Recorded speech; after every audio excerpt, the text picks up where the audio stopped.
سر ہم نے تمام لڑکیوں کو آپ کے فارم ہاؤس پہنچا دیا تھا اور اللہ کا بڑا کرم ہے کہ وہ تمام اب ہوش میں ہونے کے ساتھ ساتھ کافی حد تک بے خوف ہو کر ہمیں اپنے گھر والوں کے متعلق بتا چکی ہیں۔ اس پٹھان کے کمرے میں آ کر اسے سیلوٹ کرنے کے بعد ایک فوجی نے اسے تمام معلومات کے بارے میں آگاہ کیا۔ ٹھیک ہے، آپ لوگ بس ان کے بتائے ہوئے نمبرز پر کال کر کے ان کے گھر والوں کو ان کی بیٹیوں کے صحیح سلامت اور ہمارے پاس ہونے کی اطلاع کر دیں تاکہ ان کے والدین کے دل کو بھی تھوڑی تسکین مل جائے۔ اور ابھی مجھے سر کو تمام حالات کے متعلق بتانا ہے، اس لیے باقی معاملات میں صبح دیکھوں گا۔ اپنے گلے سے اسکارف اتار کر سامنے میز پر رکھتے ہوئے اس پٹھان نے، جو ایک آرمی آفیسر تھا مگر پچھلے چند مہینوں سے وہ لڑکیوں کی اسمگلنگ کے کیس میں بھیس بدل کر مخبری کرتے اصل مجرموں کی تلاش کرنے کی کوشش میں لگا تھا، اور آج پورے 8 مہینوں کی محنت کے بعد وہ ثبوتوں سمیت اپنے مقصد میں کامیاب ہو گیا تھا۔ اس نے اگلی ہدایات جاری کی تو اس فوجی نے جی سر کہتے ہوئے اسے پھر سے سیلوٹ کیا اور کمرے سے باہر نکل گیا۔ اف، میں تو بہت تھک گیا آج۔ اس فوجی کے جاتے ہی اس آفیسر نے ایک بھرپور انگڑائی لی اور اگلے 10 منٹ میں اپنے سے اعلیٰ عہدے پر موجود آفیسر کے سامنے حاضر ہونے کے لیے اپنا یونیفارم لیتے ہوئے واش روم کی جانب بڑھ گیا تاکہ جلدی سے تیار ہو کر ان کے پاس جا سکے۔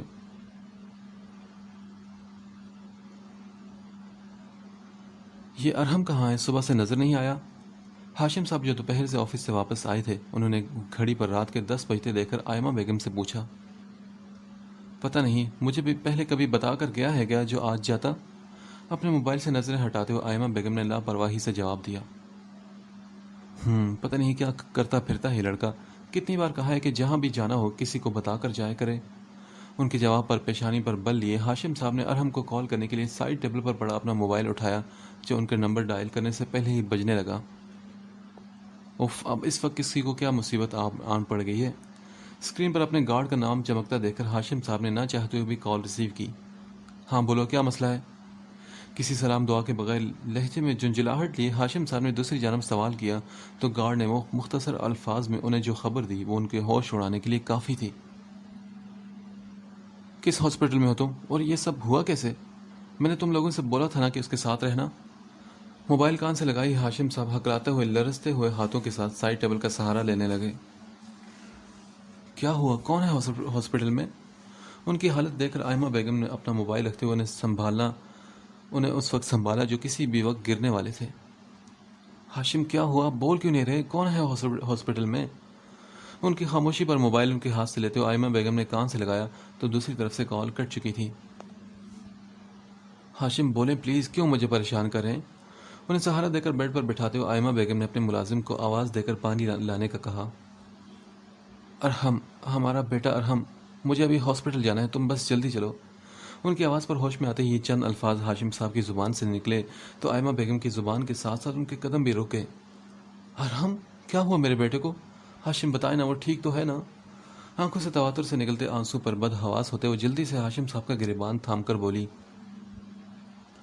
نہیں پتا، بس تم چلو جلدی کرو۔ باتوں میں وقت ضائع کرنے کے بجائے انہیں اپنے ساتھ لی وہ باہر کی جانب بڑھے اور ڈرائیور کو گاڑی نکالنے کا کہا، جو ان کا حکم ملتے ہی تیزی سے گراج کی جانب بڑھا تھا۔ اپنی زندگی کے 2 بہت عزیز رشتوں کو یوں بے جان دیکھ کر زارون کی اپنی حالت بھی خراب ہو چکی تھی۔ وہ انہیں ہاسپٹل پہنچاتے ہی گم سم سا ہو کر نیچے زمین پر بیٹھ گیا۔ سر پلیز خود کو سنبھالیں، اللہ نے چاہا تو ارحم سار اور آپ کی بیوی بہت جلد ٹھیک ہو جائیں گی۔ ہاشم صاحب کے پرسنل گارڈ نے اسے تسلی دی۔ زندگی بہت بڑے امتحان لیتی ہے، پر جو قیامت آج مجھ پر ٹوٹی ہے اس کا اندازہ کوئی چاہ کر بھی نہیں کر سکتا۔ کسی کے سہارا ملنے پر آنسو جو ضبط کے مارے آنکھوں میں ٹھہر گئے تھے ایک دم سے اس کے گالوں پر بہہ نکلے۔ میں جانتا ہوں سر، مگر آپ پلیز حوصلہ رکھیں اور دعا کریں کیونکہ اللہ کی ذات تو بہت بے نیاز ہے۔ اس کے کندھے پر ہاتھ رکھتے اس 40 سال کے قریب شخص نے اس کے چہرے سے اس کے اندر اٹھتے طوفان کا اندازہ لگایا تھا۔ حوصلہ؟ میرے سارے حوصلے وہاں اندر لیٹے شخص کے ساتھ جڑے ہیں۔ میری زندگی، میری خوشیاں پچھلے 5 سال سے اس ایک شخص کے ساتھ جڑی ہیں۔ نہیں، میں حوصلہ نہیں کر سکتا۔ اگر ان دونوں میں سے کسی ایک کو بھی کچھ ہوا تو میں اپنے آپ کو کبھی معاف نہیں کر پاؤں گا۔ اپنے لہجے میں خوف اور آنکھوں میں بے بسی لیے زارون نے اپنے دونوں ہاتھوں سے اپنے بالوں کو مٹھیوں میں جکڑا تھا۔ سر پلیز خود کو سنبھالیں، اگر آپ ایسا کریں گے تو آپ کی بیوی کو کون سنبھالے گا؟ آپ پلیز ان کے پاس جائیں، ہم یہاں ارحم کے پاس ہیں اور میں نے بڑے صاحب کو بھی کال کر دی ہے، وہ بھی کچھ دیر میں پہنچ جائیں گے۔ نور کے بارے میں یاد دلاتے ہوئے گارڈ نے اسے سمجھانے کی کوشش کی، جو اس کی بات سننے کے بعد بھی آئی سی یو کے سامنے سے نہیں ہٹا تھا۔ نہیں، مجھے کسی کے پاس نہیں جانا، مجھے بس یہیں رہنا ہے، ارحم کے پاس۔ دروازے کی طرف نظریں جمائے زارون نے نور کو اس کے حال پر چھوڑ دیا تھا، کیونکہ آج اسی کی وجہ سے اس کا دوست ارحم اس حال میں تھا۔ ٹھیک ہے سر، میں دیکھتا ہوں، آپ پلیز یہاں سے اٹھیں اور اوپر بیٹھیں۔ اس کے انکار پر بڑے تحمل سے کا مظاہرہ کرتے ہوئے اس نے زارون کو وہاں موجود کرسی پر بٹھانا چاہا، مگر وہ انکار میں سر ہلاتے اس سے اپنے ہاتھ چھڑوا گیا۔ نہیں، مجھے کہیں نہیں جانا، دور رہو مجھ سے، جاؤ یہاں سے۔ اونچی آواز میں چلاتے اس نے گارڈ کو دھکا دیا تو وہ اپنے باقی ساتھیوں کو اسے سنبھالنے کا بول کر نور کو دیکھنے کے لیے دوسری وارڈ کی جانب بڑھ گیا۔ احمد صاحب، یہ زارون پتہ نہیں کہاں رہ گیا، آپ پلیز اس سے کال کر کے پوچھیں، میرا دل بہت گھبرا رہا ہے۔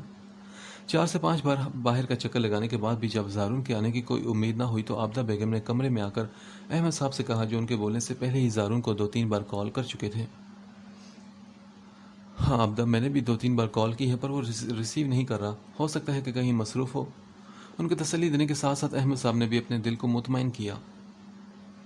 مصروف کہاں ہونا ہے اس نے، وہ تو نور کی تلاش میں نکلا تھا، اور آپ پلیز ارحم کو کال کریں اور پوچھیں اس سے کہ وہ کہاں ہے۔ عابدہ بیگم، جو دوپہر میں زارون کے منہ سے ارحم کے ساتھ ہونے کا سن چکی تھی، انہوں نے بے چینی سے کمرے میں ٹہلتے ہوئے احمد صاحب سے کہا، جو ان کی بات سنتے ہی اپنے موبائل سے ارحم کا نمبر ڈائل کرنے لگے۔ نمبر تو اس کا بھی بند ہے۔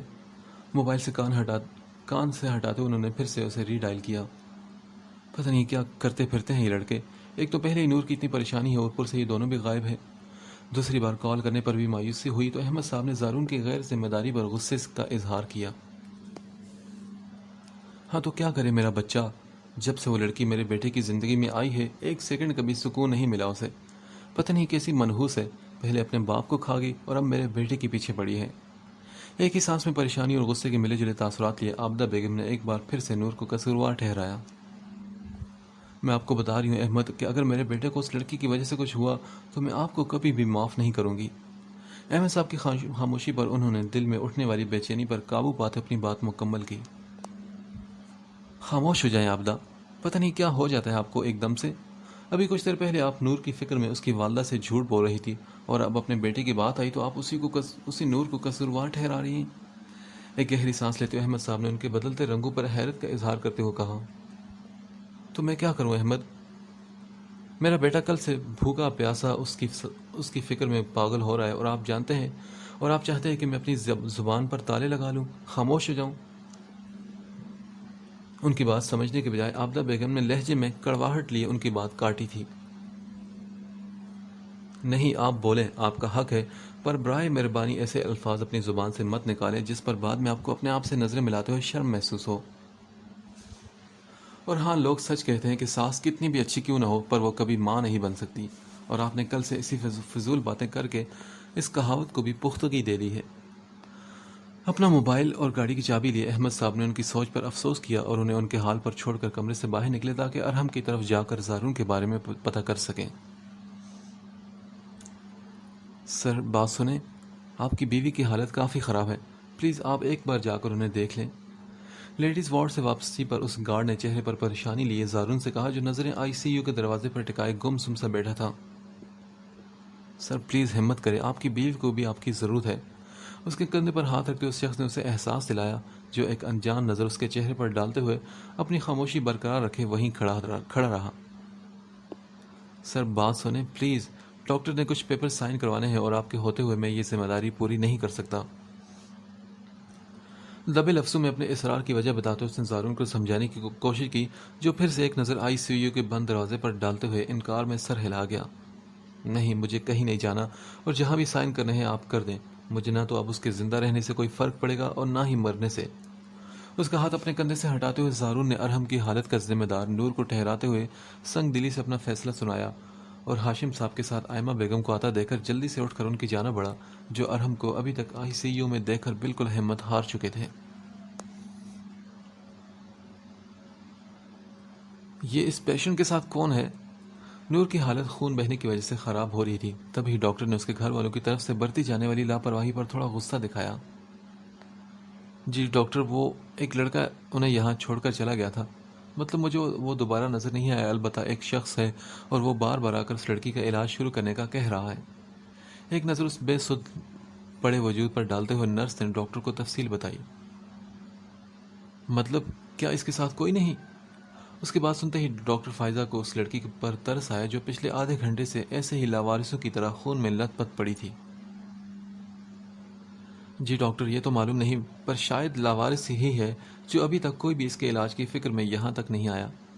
نرس نے اپنا اندازہ لگایا تو ڈاکٹر فائزہ نے انسانیت کے ناطے کسی کی بھی اجازت کے بغیر اس کا نام لاوارثوں کی فہرست میں لکھتے ہوئے اپنی ذمہ داری پر اس کا علاج شروع کر دیا۔ احمد صاحب ہاشم ولا پہنچے تو وہاں گارڈ کی زبانی ارحم کے ہاسپٹل ہونے کا سن کر ان کے پاؤں کے نیچے سے زمین نکل گئی۔ کون سے ہاسپٹل میں ہے؟ کوئی اندازہ ہے آپ کو؟ اپنی گڑبڑاہٹ پر قابو پاتے ہوئے احمد صاحب نے اس سے پوچھا، جو اپنی لا علمی پر نفی میں سر ہلا گیا۔ نہیں صاحب، مجھے تو نہیں پتا، اور یہ ہاسپٹل کا بھی مجھے ابھی کچھ دیر پہلے ہی ڈرائیور کی زبانی پتہ چلا ہے۔ انہیں تفصیل سے ساری بات بتاتے ہوئے چوکیدار نے ارحم کے ٹھیک ہونے کی دعا کی تو احمد صاحب نے اس کی بات مکمل ہوتے اس کا شکریہ ادا کیا اور اپنا موبائل نکال کر زارون کا نمبر ڈائل کرنے لگے، جو خوش قسمتی سے دوسری ہی بیل پر ریسیو کر لیا گیا۔ زارون، کہاں ہو تم؟ ٹھیک تو ہو نا؟ اور ارحم کو کیا ہوا ہے؟ وہ ہاسپٹل میں کیوں ہے؟ تم بھی اس کے ساتھ ہو کیا؟ ایک ہی سانس میں پریشانی کے مارے انہوں نے کئی سوال کر ڈالے۔ جی ابو، میں ارحم کے ساتھ ہی ہوں، پر اس کی حالت ٹھیک نہیں۔ پلیز ابو، آپ بس جلدی ہاسپٹل آ جائیں۔ اس بار خود کو سنبھالتے ہوئے زارون نے نم آواز میں کہتے ہوئے انہیں ہاسپٹل کا نام بتایا۔ ہاں بیٹا، میں بس کچھ دیر میں پہنچ رہا ہوں، تم پریشان مت ہونا۔ اسے تسلی دیتے ہوئے احمد صاحب نے گاڑی میں بیٹھتے ہوئے گاڑی کو ریورس کرتے ہوئے زارون کے بتائے ہوئے ہاسپٹل کی جانب موڑ دیا۔ ڈاکٹر، کیسی طبیعت ہے اب میرے بیٹے کی؟ وہ ٹھیک تو ہے نا؟ آئمہ بیگم کو تسلی دیتے ہوئے ہاشم صاحب نے ICU سے ڈاکٹر کو باہر آتا دیکھ کر جلدی سے ان کے قریب آ کر پوچھا۔ جی، ہم نے پیشنٹ کی گولیاں نکال دی ہیں، پر اگلے 24 گھنٹے آپ کے بیٹے کی زندگی کے لیے بہت امپورٹنٹ ہیں۔ یہ گھنٹے اسے زندگی کی طرف واپس لا سکتے ہیں اور نہیں بھی، اس لیے پلیز آپ ان کے لیے دعا کریں۔ ہاشم صاحب کے کندھے پر ہاتھ رکھتے ہوئے ڈاکٹر نے انہیں ارحم کی حالت کے متعلق بتایا۔ کیا مطلب ہے آپ کا؟ نہیں، میرے بیٹے کو کچھ نہیں ہوگا، پلیز ڈاکٹر، آپ کو جتنا پیسہ چاہیے لے لیں۔ آپ کو دنیا کے کسی بھی حصے میں سے ڈاکٹر کی ضرورت ہے، میں آپ کو بلا کے دے دوں گا، پر پلیز میرے بیٹے کو بچا لیں۔ ڈاکٹر کی طرف سے نا امیدی پر بے بسی کی انتہا پر پہنچتے ہوئے ہاشم صاحب نے ان کے سامنے ہاتھ جوڑ کر اپنے بیٹے کی زندگی کی بھیک مانگی۔ سر پلیز ایسا مت کریں، اور ہم لوگ تو بس اپنی ایک کوشش کر سکتے ہیں، باقی سب کام تو اللہ پاک کا ہے، اس لیے آپ اس طرح میرے سامنے گڑگڑانے کے بجائے اس رب سے مانگے جو زندگی اور موت دینے کا اختیار رکھتا ہے۔ ان کے ہاتھ نیچے کرتے ہوئے ڈاکٹر نے بڑی نرمی کے ساتھ کہتے ہوئے اپنی بات کو جاری رکھا۔ اور باقی رہی پیسوں کی بات، تو سر، انسان دنیا کی ہر چیز پیسوں سے خرید سکتا ہے، پر کسی کی سانسیں نہیں، اس لیے اس وقت اپنے بیٹی کی زندگی کو ان کاغذ کے چند نوٹوں کے عوض خریدنے کی کوشش کرنے کے بجائے اللہ پاک سے دعا کریں کہ وہ آپ کی مشکلیں آسان کرے۔ ان کے پیسے کے غرور کو چند منٹوں میں خاک میں ملاتے ہوئے ڈاکٹر نے ایک بار پھر سے انہیں تسلی رکھنے کا کہا اور نرس کے بلانے پر واپس اندر کی جانب بڑھ گیا۔ انکل، کیا ہوا؟ ڈاکٹر کیا کہہ رہا تھا؟ ارحم ٹھیک ہے نا؟ زارون، جو احمد صاحب کی بار بار کال آنے پر ایک سائڈ پہ ہو کر ان سے بات کر رہا تھا، واپسی پر ڈاکٹر کو ICU میں جاتا دیکھ کر ہاشم صاحب سے پوچھنے لگا، جو اپنی سانس روکے بالکل ساکت کھڑے تھے۔ انکل بتائیں نا، کیا ہوا؟ سب ٹھیک تو ہے نا؟ دوسری طرف سے جواب نہ ملنے پر زارون نے فکر مندی سے ان کے کندھے پر ہاتھ رکھا اور انہیں اپنی جانب متوجہ کیا تو وہ ایک سوچ سے نکلتے اس کی جانب دیکھنے لگے۔ کیا ہوا؟ سب ٹھیک تو ہے نا؟ انہیں خاموش دیکھ کر زارون نے ایک بار پھر سے اپنا سوال دہرایا۔ ہاں بیٹے، آپریشن کامیاب رہا، پر اگلے 24 گھنٹے ارحم کے لیے بہت اہم ہے، اس لیے ڈاکٹر نے دعا کرنے کا بولا ہے۔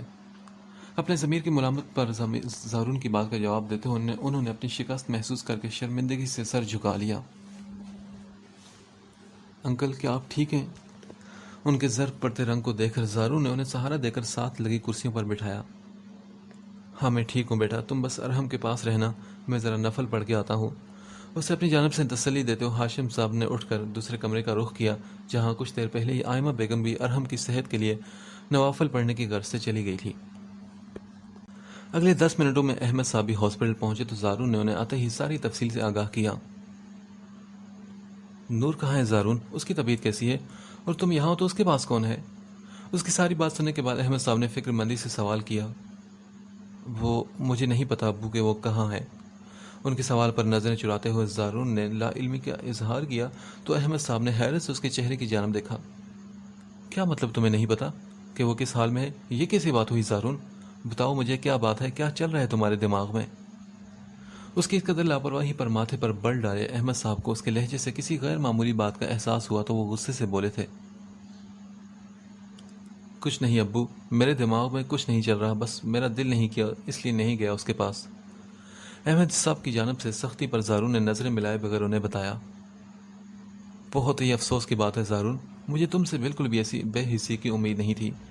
اس کی بات سنتے ہی احمد صاحب کا پارا مزید چڑھ چکا تھا۔ تبھی انہوں نے کچھ بھی کہے سنے بغیر اپنے قدم لیڈیز وارڈ کی جانب بڑھائے تاکہ نور کو جا کر دیکھ سکے۔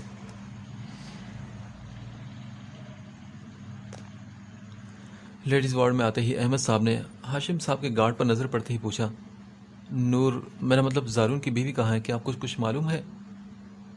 جی سر، وہ اس کمرے میں ہے۔ سامنے موجود کمرے کی جانب اشارہ کرتے ہوئے گارڈ نے بھی شکر ادا کیا کہ کوئی اپنا اس لڑکی کی حالت پر پریشان ہوتے اس کے پاس آیا۔ نور، کیسی طبیعت اب میری بیٹی کی؟ دروازے پر دستک دیتے ہوئے اندر داخل ہوئے تو ڈاکٹر پہلے ہی اس کے زخم صاف کرنے کے بعد پٹیاں وغیرہ کر چکی تھی۔ جی اب بہتر ہے۔ آپ کون ہیں؟ کیا لگتے ہیں آپ اس لڑکی کے؟ ان کی بات کا جواب دیتے ہوئے ڈاکٹر نے اتنی دیر بعد اس کے لیے کسی کے چہرے پر پریشانی دیکھی تو پوچھے بنا رہ نہ سکی، یہ میری بیٹی ہے ڈاکٹر، اور یہ بے ہوش کیوں ہے؟ کب تک ہوش میں آئے گی؟ ڈاکٹر کی حیرت پر احمد صاحب نے زارون کی حرکت پر آنے والے غصے کو ضبط کرتے ہوئے ایک نظر نور کی پیشانی پر بندی پٹی کو دیکھا۔ جی دیکھیے، ہوش میں آنے میں تو ابھی وقت لگے گا کیونکہ ان کے جسم میں کافی زخم آئے تھے جن کا علاج کسی سرپرست کے نہ ہونے کی وجہ سے جلد شروع نہیں کیا جا سکا، اور ابھی بھی میں نے اپنی ذمہ داری پہ ان کا ٹریٹمنٹ کیا ہے۔ بس اللہ سے اب اچھی امید رکھیں، اگر اس نے چاہا تو یہ بہت جلد ہوش میں آ جائیں گی۔ احمد صاحب کے شفقت بھرے چہرے کو دیکھ کر ڈاکٹر نے نور کی حالت کے بارے میں انہیں آگاہ کیا، جو اپنی نظروں میں پشیمانی لیے اس کی تمام باتیں سن رہے تھے۔ پتہ نہیں کہاں رہ گئے، بندہ فون کر کے ہی بتا دیتا ہے، پر نہیں، دوسرے لوگوں کی پرواہ ہے مگر اپنوں کی نہیں۔ احمد صاحب کے جاتے ہی کچھ دیر تک ان کا فون کا انتظار کرنے کے بعد عابدہ بیگم انا کے ہاتھوں مجبور 2-3 بار کال کرنے کے لیے موبائل ہاتھ میں اٹھایا انہوں نے، پر پھر بغیر کال کیے واپس رکھ دیا۔ مگر اب رات کا 1 بجتا دیکھ کر پریشانی سے ان کی حالت خراب ہونے لگی تو انہوں نے احمد کے بجائے زارون کا نمبر ڈائل کیا۔ زارون بیٹے، کہاں ہو تم؟ کوئی احساس ہے تمہیں کہ ایک ماں بھی گھر پہ ہے؟ کب سے میں تمہیں کال کر رہی ہوں، پر مجال ہے کہ میری کسی کو فکر ہو؟ دوسری طرف اس کی آواز سنتے ہی عابدہ بیگم اس کی کوئی بھی بات سنے بغیر غصے سے ایک ہی سانس میں اپنی بات مکمل کر گئی تھی۔ جی امی، بس ایک مسئلہ بن گیا تھا، ارحم کی طبیعت کچھ خراب ہے تو اسے لے کر میں ہاسپٹل آیا ہوں، ابو بھی یہی ہیں، بس آپ پریشان مت ہو اور آرام کریں۔ ارحم کو گولی لگنے والی بات کو گول کرتے ہوئے زارون نے اپنے لہجے کو ہموار رکھنے کی کوشش کی۔ کیا ہوا ارحم کو؟ سب ٹھیک تو ہے نا؟ کیا زیادہ طبیعت خراب ہے؟ اور دوپہر میں میری تم سے بات ہوئی تب تو تم نے ایسا کوئی ذکر نہیں کیا تھا، پھر اچانک سے کیا ہو گیا اسے؟ اس کی بات سنتے ہی عابدہ بیگم نے پریشانی میں ایک ساتھ کئی سوال کر ڈالے۔ جی امی ابو ٹھیک ہے، اور بس آپ پریشان مت ہو، میں کچھ دیر میں آپ کو کال کرتا ہوں۔ ایک دم سے آئی سی یو کے باہر ہلچل محسوس کرتے ہوئے زارون نے دوسری جانب سے کوئی بھی بات سنے بغیر کال کٹ کر دی اور جلدی سے آئی سی یو کی جانب بڑھا، جہاں کچھ ہی منٹوں میں 2 سے 3 ڈاکٹرز داخل ہو چکے تھے۔ سر، کیا مسئلہ ہے؟ سب ٹھیک تو ہے نا؟ ارحم ٹھیک ہے؟ آئی سی یو کی جانب بڑھتے ایک ڈاکٹر کو روکتے ہوئے زارون نے فکر مندی سے پوچھا۔ نہیں مسٹر زارون، ان کی حالت ٹھیک نہیں، بس آپ دعا کریں۔ اس کے کندھے پر ہاتھ رکھتے ہوئے ڈاکٹر نے اس کی بات کا جواب دیا اور جلدی سے اندر کی جانب بڑھ گیا تو اس کی پشت کو پتھرائی ہوئی نظروں سے دیکھتے ہوئے زارون کو اپنے دل کی دھڑکن بھی بند ہوتی محسوس ہوئی۔ زارون، کیا ہو تم ایسے کیوں کھڑے ہو؟ سب ٹھیک تو ہے نا؟ ارحم ٹھیک ہے نا؟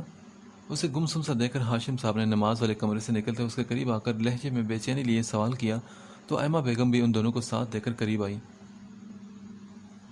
جی انکل، وہ ٹھیک ہے، سب ٹھیک ہے، آپ پریشان مت ہوں۔ باری باری ان دونوں کے چہرے پر رقم اذیت دیکھ کر زارون نے اپنے لہجے کی لڑکھڑاہٹ پر قابو پا کر ان سے نظریں چرائی اور کچھ دیر میں آنے کا بول کر دل خراب ہونے کی وجہ سے دوسری جانب موجود واش رومز کی طرف بڑھا، جہاں پہنچتے اسے ایک دم سے الٹی آئی۔ ایک دم سے اسے وومٹنگ ہوئی تو منہ سمیت ناک سے بھی خون بہنے لگا۔ خون؟ یہ خون کیوں نکل رہا ہے مجھے؟ ہاتھ سے ناک سے نکلتا خون صاف کرتے اس نے واش بیسن میں موجود خون کو بے یقینی سے دیکھا اور جلدی سے نل کھول کر اپنے چہرے پر پانی ڈالا۔ نہیں، مجھے کچھ نہیں ہوا، مجھے ہمت نہیں آنی، ابھی ارحم کو میری ضرورت ہے۔ شیشے میں اپنے چہرے کو دیکھتے اس نے اپنی حالت پر حوصلہ ہارنے کے بجائے ہمت کر کے اپنے منہ میں پانی ڈالتے ہوئے کلی کی اور ہر بات کو فراموش کر کے باہر نکلا تاکہ آئی سی یو کے قریب جا کر ڈاکٹر سے ارحم کی طبیعت کے بارے میں پوچھ سکے، جس کے متعلق اس نے ہاشم صاحب اور آئمہ بیگم کو بھی ان کی پریشانی دے کر کچھ نہیں بتایا تھا۔ ماما، آپ ابھی تک جاگ رہی ہیں؟ میں نے آپ سے کہا بھی تھا کہ سکون سے سو جائیں۔ رضا، جو پیاس کی وجہ سے آنکھ کھلنے پر کچن میں پانی پینے آیا تھا، نائلہ بیگم کے کمرے کی جلتی لائٹ پر متوجہ ہوتے اس کی جانب بڑھا۔ ہاں بیٹا، بس نیند نہیں آ رہی تھی تو سوچا کچھ دیر قرآن پاک پڑھ لوں۔ رضا کی آواز پر مڑ کر دروازے کی جانب دیکھتے انہوں نے اپنے سامنے کھلے قرآن مجید کو بند کیا۔ کیا ہوا ہے ماما، نیند کیوں نہیں آ رہی آپ کو؟ میں نے آپ کو سمجھایا تھا نا کہ وہم جتنا کیا جائے اتنا ہی بڑھتا ہے، اس لیے خود کو پرسکون رکھیں۔ ان کے قریب آ کر بیٹھتے اس نے پھر سے اپنی بات دہرائی، کیونکہ وہ جانتا تھا کہ نائلہ بیگم ابھی بھی نور کے بارے میں سوچ کر پریشان تھی۔ وہم نہیں میرے بیٹے، ماں کے دل کو اپنی اولاد کے بارے میں کبھی وہم نہیں ہوتے، بلکہ اسے تو الہام ہوتے ہیں۔ اولاد کو اگر خراش بھی آ جائے تو ماں کے دل کو فوراً پتہ چل جاتا ہے، اور میں جانتی ہوں کہ میری نور ٹھیک نہیں، تبھی تو میرے دل کو کل سے اتنی بے چینی ہو رہی ہے۔ اس کی بات پر نم آنکھوں سے مسکراتے ہوئے نائلہ بیگم کے لہجے میں نمی آ گئی تھی۔ میں جانتا ہوں ماما، پر ایسے پریشان ہونے سے آپ کی صحت خراب ہوگی نا، اور میں نے آپ سے وعدہ کیا تھا نا کہ کل پھر سے میں آپ کو نور آپی کے گھر لے کر جاؤں گا، تو کیوں آپ پھر یوں رو رو کر خود کو ہلکان کر رہی ہیں؟ ان کے گال پر بہتے آنسو کو صاف کرتے ہوئے رضا نے تسلی دی تو نائلہ بیگم نے سر ہلایا۔ تم کیوں اٹھے رضا، طبیعت تو ٹھیک ہے نا تمہاری؟ جی بالکل میں ٹھیک ہوں، بس پیاس لگی تو میں پانی پینے آیا تھا۔ اچھا ٹھیک ہے، تم جا کر سو جاؤ، اب میں بھی سو جاؤں گی۔ نہیں امی، میں اب آپ کے پاس یہی ہوں، اور جب تک آپ نہیں سوئیں گے میں بھی جاگتا رہوں گا۔ ان کے بہانے پر رضا نے کہنے کے ساتھ ہی بیڈ کی دوسری جانب تکیہ ٹھیک کر کے لیٹ گیا۔ رضا، تم تو بہت ضدی ہو بیٹا۔ اسے بیڈ پر لیٹا دیکھ کر نائلہ بیگم نے قرآن پاک اٹھا کر الماری میں رکھا، اور نیند نہ آنے کے باوجود بھی رضا کی بے آرامی کا سوچتے ہوئے خاموشی سے آ کر بیڈ پر لیٹ گئی تاکہ وہ سکون سے سو سکے۔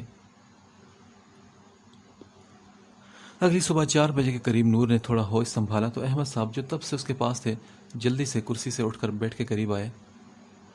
بند آنکھوں سے ہی نور نے زارون کو پکارا، زار۔ پھر اس نے اپنے سر میں اٹھنے والی تکلیف کے سبب اپنے آپ کو حرکت دینے کی کوشش بھی کی۔ نور بیٹا، آنکھیں کھولو، بتاؤ اگر زیادہ درد ہے تو میں ڈاکٹر کو بلا لاؤں؟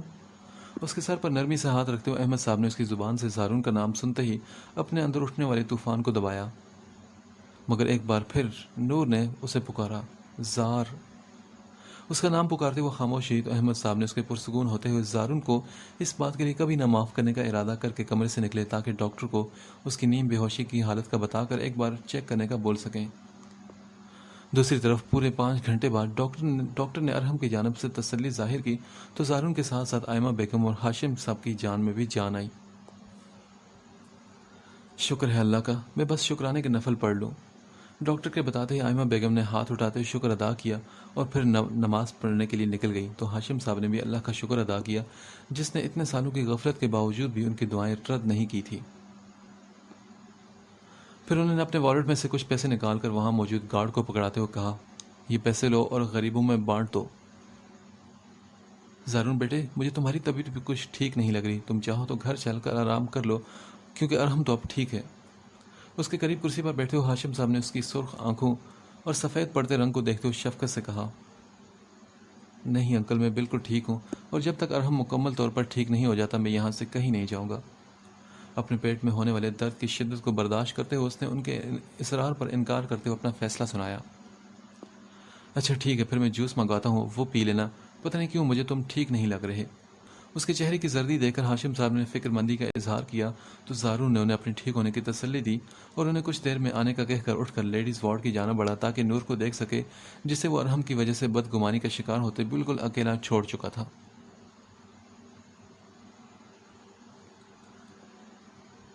کمرے کے سامنے آتے اس نے ایک گہری سانس لی اور دروازہ کھولا تو نور اسے سامنے ہی بیڈ پر لیٹی نظر آئی۔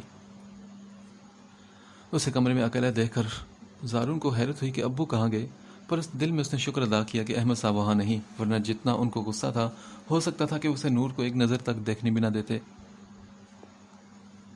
مجھے پتا ہے میری جان کہ میں نے تمہارے ساتھ غلط کیا، پر پتہ نہیں کیوں ارحم کے ایک دم سے یوں بے جان ہونے نے میری جان نکال دی تھی۔ بیڈ پر لیٹے وجود کے قریب آتے ہوئے زارون نے اپنی غلطی کا اعتراف کیا اور کہا، مگر غصے میں جو زیادتی میں نے تمہارے ساتھ کی اس کے لیے میں شرمندہ ہوں۔ پتہ نہیں کیوں میں اتنا بے حس ہو گیا تھا۔ میں جانتا ہوں کہ میں نے اس وقت تمہارا ساتھ چھوڑا جب تمہیں سب سے زیادہ میری ضرورت تھی، مگر ارحم کی تکلیف نے میرے سوچنے سمجھنے کی تمام صلاحیتیں بند کر دی تھی۔ مجھے سمجھ نہیں آئی کہ اگر وہ میرے لیے اہم ہے تو تم بھی تو میری ذمہ داری ہو۔ اس کا ہاتھ تھامتے ہوئے اپنے لبوں سے اس نے لگایا تو اپنی بے اعتنائی پر ضبط کے مارے اس کی آنکھیں بالکل سرخ ہو گئی۔ تمہیں اجازت ہے، اگر زندگی میں کبھی مجھ پر ایسا وقت آئے تو تم مجھے اکیلا چھوڑ دینا۔ میں اگر تڑپوں، تمہیں پکاروں تو تب بھی تم میرے قریب مت آنا۔ تم مجھے یوں ہی تنہا چھوڑ دینا اور میری اس اذیت کا بدلہ لینا جو آج میں نے تمہیں دی۔ ضبط کے باوجود بھی آنسو بے اختیار ہو کر اپنی بے بسی پر اس کی آنکھوں کے بند توڑنے لگے تو زارون نے ضبط سے اپنی آنکھیں بند کر لی۔ میں تمہارا گنہگار ہوں نور، پر یہ غلطی میں نے بے اختیاری میں کی، یہ شاید میرے لیے ارحم سے زیادہ اہم کوئی بھی نہیں۔ اس کے اوپر جھکتے ہوئے زارون نے اس کی پیشانی پر نرمی سے بوسہ دیا تو نور نے کسی احساس کے تحت اپنی پلکوں کو حرکت دی۔ نیم بے ہوشی کی حالت میں کسی جانے پہچانے لمس پر اس نے زارون کا نام پکارا تو وہ اس کی بے قراری پر مزید شرمندہ ہوا۔ میں تمہارے پاس ہی ہوں نور۔ اس کا ہاتھ اپنے رخسار پر رکھتے ہوئے زارون نے اسے اپنے ہونے کا یقین دلایا تو نور نے تکلیف کے باوجود بھی اپنی آنکھیں کھولی اور کہا، زار، آپ بہت برے ہیں۔ بولنے سے اس کے سر میں اٹھنے والے درد کی وجہ سے اس نے اٹکتے ہوئے اپنی بات مکمل کی تو اس کی تعریف پر زارون کے چہرے پر مسکراہٹ ابھر آئی۔ ہاں، میں واقعی بہت برا ہوں۔ اس کے رخسار پر بوسہ دیتے ہوئے زارون نے شکر ادا کیا کہ نور کے بے ہوشی میں ہونے کی وجہ سے اسے اس کی غیر موجودگی کا پتہ نہیں چلا، ورنہ اپنی زخموں کی تکلیف کے ساتھ ساتھ اس کے رویے سے بھی اذیت ملتی۔ نہیں، آپ تھوڑے اچھے بھی ہیں۔ اس کے لمس پر پھر سے آنکھیں بند کرتے ہوئے نور نے اس کے قریب ہونے پر اللہ کا شکر ادا کیا کہ اس نے زارون کے دل میں کوئی بدگمانی پیدا نہیں کی، ورنہ وہ وہاں اس قید خانے سے نکل کر کبھی بھی آزاد نہ ہوتی۔ اچھا، کتنا اچھا ہوں میں؟ ذرا بتاؤ مجھے۔ بس تھوڑے سے۔ اپنا ہاتھ اس کے کندھے پر رکھتے ہوئے نور نے پلکیں اٹھا کر اسے دیکھا، جس نے اس کا مان رکھنے کے ساتھ ساتھ اس کا یقین کرتے ہوئے اسے ایک بار پھر سے دنیا کی نظروں میں پامال ہونے سے بچا لیا تھا۔ کیا ہوا؟ رو کیوں رہی ہو؟ درد ہو رہا ہے کیا؟ اس کی آنکھوں سے نکلتے آنسوں کو دیکھ کر زارون نے فکر مندی سے پوچھا۔ ہاں، میری کمر میں درد ہو رہا ہے اور سر میں بھی۔ اس کی اپنائیت پر نور کو پھر سے رونا آیا تو زارون دروازے پر آہٹ سنتے ہی جلدی سے پیچھے ہوا۔ تم یہاں کیا کر رہے ہو؟ احمد صاحب جو ڈاکٹر کے نہ ہونے کی وجہ سے وہیں اس کا انتظار کرنے لگے تھے، زارون کو کمرے میں دیکھ کر ایک دم سے بوکھلائے۔ جی ابو، میں بس نور کو دیکھنے آیا تھا۔ ان سے نظریں ملائے بغیر زارون نے جواب دیا تو نور کے ہوش میں اور ڈاکٹر کی موجودگی کی وجہ سے انہوں نے ایک سخت نگاہ اس پر ڈالتے ہوئے خاموشی اختیار کی اور آگے بڑھ کر نور سے اس کی طبیعت کے بارے میں پوچھنے لگے جو اب بالکل مطمئن نظر آ رہی تھی۔